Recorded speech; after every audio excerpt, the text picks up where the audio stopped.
வணக்கம் மக்களே! ஒரு முக்கியமான செய்தி. இந்திய மசாலா சந்தைக்கு ஒரு பெரிய ஷாக் நியூஸ். உலகத்திலேயே மசாலா கிங்னா அது இந்தியா தான். ஆனா, இப்போ அது ஒரு பெரிய ட்விஸ்ட்ல இருக்கு. அமெரிக்கால நம்ம மசாலா வாங்குறவங்க எல்லாம் இந்தியா மசாலாவ வாங்குறத தற்காலிகமா நிறுத்திட்டாங்க. ஏன்னு தெரியுமா? உலக அரசியல் டென்ஷன், கப்பல் செலவு ரொம்ப அதிகம், இன்சூரன்ஸ் கட்டணம் உயர்வு. இதனால என்ன ஆகுதுன்னா, ஏற்றுமதி டீல்கள் ஸ்லோ ஆகுது. மார்க்கெட் குளறுபாடு. மிளகு, மஞ்சள், ஏலக்காய் அனைத்தும் இப்போ பாதிப்படையுது. வாங்குபவர்கள் காத்திருக்காங்க. விற்பனையாளர்கள் புதிய மார்க்கெட்ட தேடுறாங்க.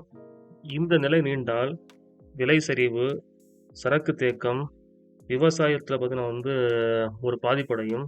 இதுதான் இந்திய மசாலாவுடைய ஒரு மார்க்கெட் நிலவரம் இருக்கு. இப்படியே போயிட்டு இருந்துச்சுன்னா, கண்டிப்பா இந்தியன் மார்க்கெட்ல ஸ்பைசஸ் பார்த்தீங்கன்னா ரொம்ப அடி வாங்கும். இந்த மாரி கன்டென்ட்டுக்கு ஃபாலோ பண்ணுங்க, லைக் பண்ணுங்க, சப்ஸ்கிரைப் பண்ணுங்க. நன்றிகள்.